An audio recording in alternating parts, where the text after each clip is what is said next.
कुछ और एग्जांपल्स हम देखते हैं, लेकिन उससे पहले सिंपल इंटरेस्ट के केस में मैंने आपको बताया है कि रेट ऑफ इंटरेस्ट और टाइम पीरियड के बेस पर अगर कोई एक आपसे पूछा जाता है और डबल या ट्रिपल के केस में तो answer equals to 100 divided by given value, और ट्रिपल के केस में answer equals to 200 divided by given value. लेकिन यह फार्मूला सिंपल इंटरेस्ट के लिए ही काम करता है, और दूसरा रेट ऑफ इंटरेस्ट दिया जाएगा तो इस फार्मूले से टाइम पीरियड आएगा, और टाइम पीरियड दिया जाएगा तो रेट ऑफ इंटरेस्ट आएगा। ये मैटर नहीं करता कि क्या दिया गया है क्या पूछा गया, एक दिया जाएगा एक पूछा जाता है। लेकिन क्वेश्चन ये रेज होता है कि अगर यही इंफॉर्मेशन कंपाउंड इंटरेस्ट से रिलेटेड दी जाए तो क्या करें, क्योंकि कंपाउंड इंटरेस्ट में तो ये फार्मूला लगा नहीं सकते, ये फार्मूला तो सिंपल इंटरेस्ट के लिए लगाया जाता है। तो कंपाउंड इंटरेस्ट से रिलेटेड किसी क्वेश्चन को सॉल्व करने के लिए मैं एक एग्जांपल लिख दे रहा हूं, उसके बाद हम इसे सॉल्व करेंगे। In how many years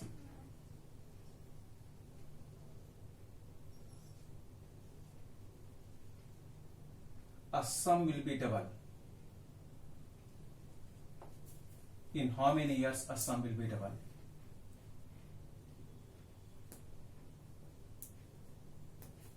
At the rate of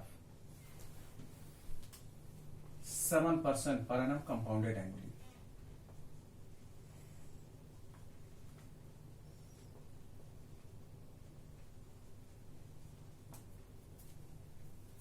अब अगर इस क्वेश्चन को देखें तो इसमें हमें इंटरेस्ट की इंफॉर्मेशन दी गई और टाइम पीरियड हमसे पूछा गया है, लेकिन जो इंटरेस्ट की इंफॉर्मेशन है वह कंपाउंड इंटरेस्ट के अकॉर्डिंगली है और यह डबल के लिए है। अगर यही क्वेश्चन सिंपल इंटरेस्ट का होता 7% सिंपल इंटरेस्ट, तो हम डायरेक्ट शॉर्टकट ट्रिक लगा लेते, आंसर फाइंड कर लेते 100 डिवाइडेड बाय 7 से। लेकिन हम इसे कैसे सॉल्व करेंगे, क्योंकि मैंने आपको यह बता रखा है कंपाउंड इंटरेस्ट से रिलेटेड डायरेक्ट हम फार्मूला अमाउंट के लिए ही यूज करते हैं, और इसके लिए फार्मूला होता है P 1 + R by 100 raised to r। अच्छा, डबल की मीनिंग क्या होती है? डबल की मीनिंग यह होती है कि अगर कोई एक पर्सन 100 रुपीज किसी बैंक में डिपॉजिट करता है तो एक पर्टिकुलर टाइम पीरियड के बाद उसे 200 मिलेगा, 100 का डबल। 1000 कोई एक पर्सन डिपॉजिट करता है तो एक पर्टिकुलर टाइम पीरियड के बाद उसे 2000 मिलेगा। 500 डिपॉजिट करता है तो 1000 मिलेगा। और अगर P बैंक में डिपॉजिट करता है तो उसे 2P मिलना चाहिए। मार्कर में डिपॉजिट कर दो, एक पर्टिकुलर टाइम पीरियड के बाद अगर डबल मिलता है तो हमें 2 मार्कर मिल जाएंगे। हमने ये मान लिया कि अगर हम बैंक में P डिपॉजिट करते हैं तो अमाउंट के जगह पर यह 2P होना चाहिए, double 1 plus rate of interest की इंफॉर्मेशन आपके क्वेश्चन में गिवन है 7% रेज़्ड टू पावर n, ये हमसे पूछा गया है। P एक दूसरे से कैंसिल करने के बाद यह आएगा 2 = 1.07 रेज़्ड टू पावर n। इसे सॉल्व करने के लिए हमारे पास 2 मेथड्स हैं, दोनों मैं आपको बता रहा हूं, देखें इससे आगे। फर्स्ट, हम 2 को 1.07 के मल्टीपल फॉर्म में चेक करेंगे ये कितने पावर में आता है। RHS हमने एज इट इज छोड़ दिया 1.07 रेज़्ड टू पावर n। जो RHS का बेस होगा वही LHS में हम बेस में लिख देंगे, और अब हमें कैलकुलेटर से चेक करना है कि इसके कितने पावर पर 2 आता है। अब आप कैलकुलेटर यूज करेंगे, देखें कैसे। हम यहां लिखेंगे 1.07 इंटू 1.07 इक्वल्स टू 2 टाइम्स हो चुका है। इक्वल्स टू साइन प्रेस करते रहें और काउंट करते रहें कि कितने टाइम्स ये प्रेस हो रहा है, और स्क्रीन पर ये देखते रहें कि कब 2 आता है। 2 टाइम्स हो चुका है, इक्वल्स टू का साइन प्रेस करते हैं, देखें 3 4 5 6 7 8 9 10 10 पर आता है 1.96, अभी 2 नहीं आया, 2.1। अब चेक करें 2.1 2 से नियरेस्ट है या 1.96, 2.1, और ये आता है पावर 11 पर। तो इसकी meaning 1.07 raised power 11 equal to आता है 2.1। तो इसकी मीनिंग यही हम अब क्योंकि बेस सेम है तो n इक्वल टू हो जाएगा 11 ईयर्स। अच्छा ये ध्यान रहे जो ये पैटर्न मैंने आपको बताया यह हम श्योर हैं कि 11 इसका सही आंसर नहीं है और 10 भी सही आंसर नहीं है। 11 क्यों नहीं? क्योंकि 11 पर तो 2.1 आता है ना, और 10 क्यों नहीं? 10 पर तो 1.96 आता है। तो मीनिंग इस क्वेश्चन का सही आंसर होना चाहिए 10 पॉइंट समथिंग, लेकिन 10 पॉइंट समथिंग ये कैलकुलेटर से नहीं मिलता। कैलकुलेटर से हमेशा इंटीग्रल ही आपको मिलेगा। अब यह हम कब अप्लाई करेंगे वह भी सुन लें। अगर आपको यही क्वेश्चन सॉल्व करने के लिए कहीं कहा जाए और ऑप्शंस में केवल इंटीग्रल फॉर्म ही है, मीनिंग डेसिमल पॉइंट का कोई भी ऑप्शन नहीं है, तो आप कैलकुलेटर के स्टेप को अप्लाई कर लें। लेकिन अगर ऑप्शंस डेसिमल पॉइंट में है तो ये अप्रोच अप्लाई ना करें, क्योंकि ये हम श्योर हैं कि आंसर 10 और 11 के बीच में है। कभी कभी कुछ क्वेश्चंस ऐसे होते हैं जिसमें ऑप्शन आपको मिल जाए 10.2, 10.6, 10.9, नन ऑफ दीज। अगर एक ऑप्शन 10 पॉइंट समथिंग का है फिर तो कोई कंफ्यूजन ही नहीं है। अगर आपको एक ऑप्शन मिल जाए 4.6, एक मिल जाए 8.2, एक मिल जाए 10.4 और एक नन ऑफ दीज, तो बिना को सोचे तुरंत 10.4 का ऑप्शन सेलेक्ट कर लें, क्योंकि 10 और 11 के बीच में यही एक है। ठीक, तो अब ये ऑप्शंस के ऊपर डिपेंड करेगा कि हम क्या करें। लेकिन अगर ऑप्शंस डेसिमल पॉइंट में 10.2, 10.4, 10.8 है तो हम किसे सेलेक्ट करें और फिर हम क्वेश्चन कैसे सॉल्व करें, क्योंकि हमारा तो कैलकुलेटर से आंसर नहीं मिला। उस केस में हम ये अप्रोच नहीं लगाएंगे। फिर क्या करेंगे देखें, 2.2 equals to 1.07 raised power n, taking log on both sides, taking log on both sides. log 2 equals to log 1.07 raised power n। Log की प्रॉपर्टी के अकॉर्डिंगली log 2 इक्वल्स टू जो पावर की वैल्यू होती है वह फ्रंट पर, तो n log 1.07, n equals to log 2 divided by log 1.07। अब log 2 की वैल्यू और log 1.07 की वैल्यूज आप कैलकुलेट करें और उसे फिलअप करके आंसर फाइंड करें। लेकिन जिस एग्जाम में आप अपियर होने वाले हैं उसमें आपको कैलकुलेटर से ही लॉग की वैल्यू निकालनी होगी, क्योंकि एग्जाम में इन्विजिलेटर आपको लॉग टेबल डायरेक्ट नहीं देगा। अगर आप डिमांड करते भी हैं तो आपको लॉग टेबल मिल तो जाएगा, लेकिन उसे देखने में बहुत अधिक टाइम आपका कंज्यूम हो जाएगा। तो कैलकुलेटर से लॉग की वैल्यू हम कैसे निकालते हैं ये ट्रिक एक बार आप देखें। log 2 की वैल्यू चाहिए, कॉन्सेंट्रेट करके देखें। मैं आपको दोनों वैल्यूज बताऊंगा, एक में समझ में नहीं आया तो दूसरे में देख लेंगे और स्टेप्स भी मैं अभी आपको बता दूंगा। 2 log 2 की वैल्यू हमें चाहिए, तो आप सबसे पहले 2 को प्रेस कर दें, जिस वैल्यू को log चाहिए उसे प्रेस कर दें। इसका 19 टाइम्स रूट ले लें, 19 टाइम्स ही लेना है।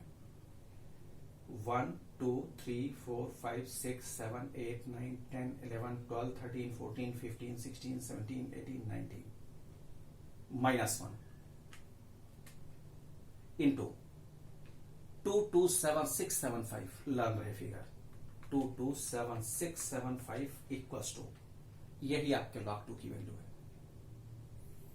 तो log 2 की वैल्यू के लिए हमने लिखा 0.3010 डिवाइडेड बाई, एक बार स्टेप्स फिर सुन ले क्या करना है।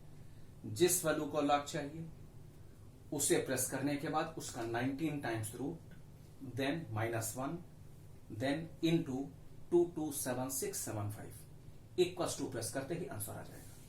दूसरे फिगर को देखें, log 1.07, तो 1.07 सबसे पहले आपने प्रेस किया, इसका 19 टाइम्स रूट लेना है।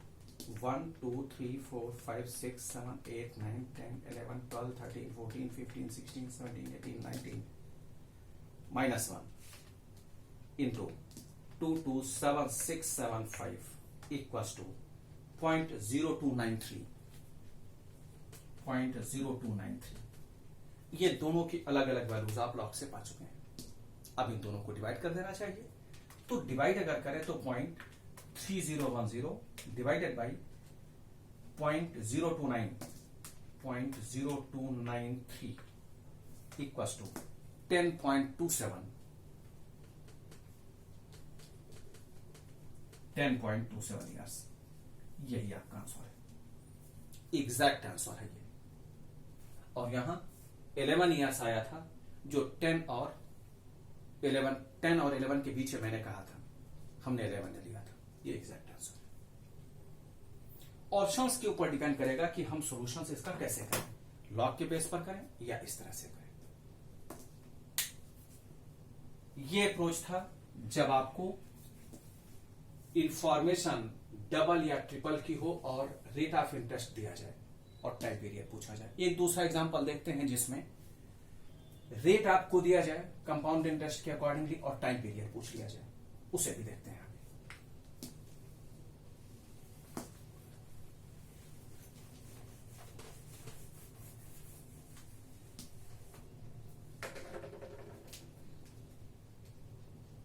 At what rate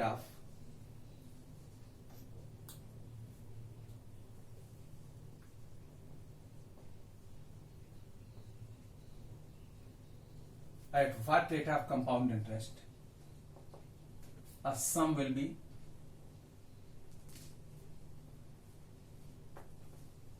triple, double या ट्रिपल आप कुछ भी एज्यूम कर सकते हैं। इसके पिछले एग्जांपल में भी आप डबल या ट्रिपल कुछ भी ले सकते हैं। ट्रिपल इन 9 ईयर्स, ये आपका क्वेश्चन है। At what rate of compound interest a sum will be triple in 9 years. अच्छा, ट्रिपल की मीनिंग क्या होती है? जिस प्रिंसिपल को आप डिपॉजिट करें उसका 3 टाइम्स आपको रिटर्न मिल जाए पर्टिकुलर टाइम पीरियड के बाद। 100 रुपीज आप डिपॉजिट करते हैं तो एक पर्टिकुलर टाइम पीरियड के बाद 300 मिल जाए। 500 डिपॉजिट करते हैं, एक पर्टिकुलर टाइम पीरियड के बाद 1500 मिल जाए। मीनिंग जिससे आप डिपॉजिट करें उसका 3 टाइम्स आपको एक पर्टिकुलर टाइम पीरियड के बाद मिल जाए। अगर हम P रुपीज बैंक में डिपॉजिट करते हैं तो इसकी मीनिंग हमें 3P मिलना चाहिए अमाउंट एक पर्टिकुलर टाइम पीरियड के बाद। और कंपाउंड इंटरेस्ट से रिलेटेड मैंने आपको बता रखा है कि अमाउंट फाइंड करने के लिए फार्मूला एक ही यूज किया जाएगा और वह है A = P1 + R/100 अगर हम P रुपीज बैंक में डिपॉजिट करते हैं तो अमाउंट के जगह पर होना चाहिए 3P 1+, रेट आपको नहीं दिया गया, टाइम पीरियड आपको दे दिया गया नहीं, P एक दूसरे से कैंसिल, 3 = 1 + R/100 9 जो पावर में है, LHS से RHS या RHS से LHS में अगर हम किसी भी पावर को ले जाते हैं तो उस पावर का रेसिप्रोकल होता है। Meaning 3 ⁻⁴ 1/9 = 1 + R/100। अब जरा सोचे, हमें 3 का 9th रूट कैलकुलेट करना है। हमें 3 का 9th रूट कैलकुलेट करना है। कैसे कैलकुलेट किया जाए? किसी भी रूट को कैलकुलेट करने के लिए फिर एक कैलकुलेटर का ट्रिक सीखते हैं।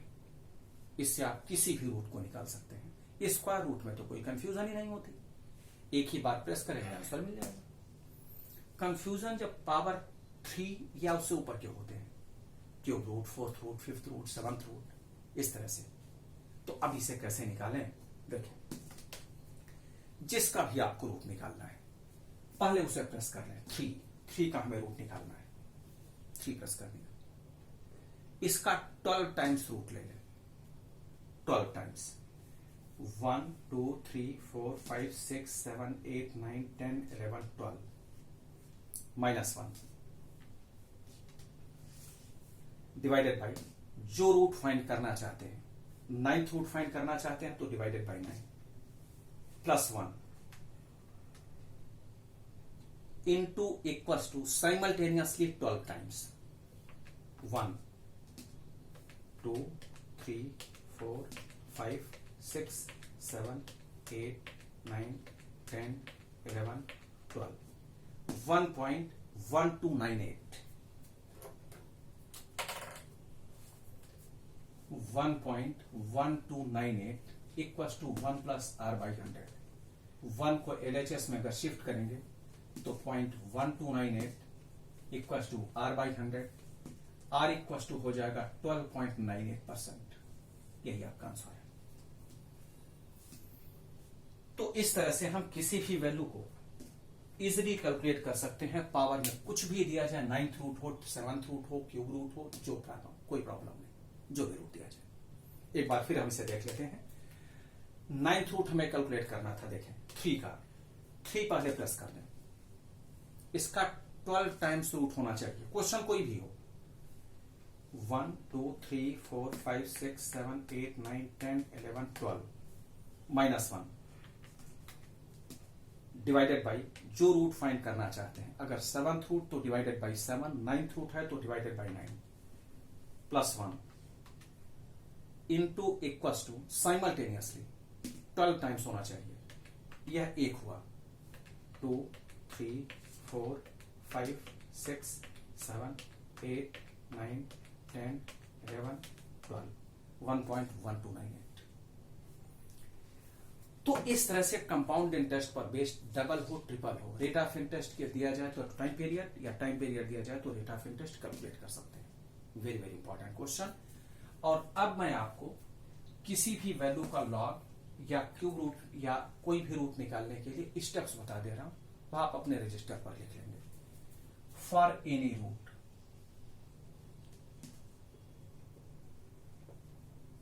मैं एक एक ब्रैकेट एक एक स्टेप के लिए लिख रहा हूं। फर्स्ट ब्रैकेट, रूट वैल्यू, ये आप रूट प्रेस करेंगे 12 टाइम्स, ये पहला स्टेप है। दूसरा स्टेप आप करेंगे -1। तीसरा step divided by root value, जिस रूट को आप फाइंड करना चाहते हैं। नेक्स्ट स्टेप है +1। नेक्स्ट स्टेप है इनटू इक्वल्स टू, और यह 12 टाइम्स।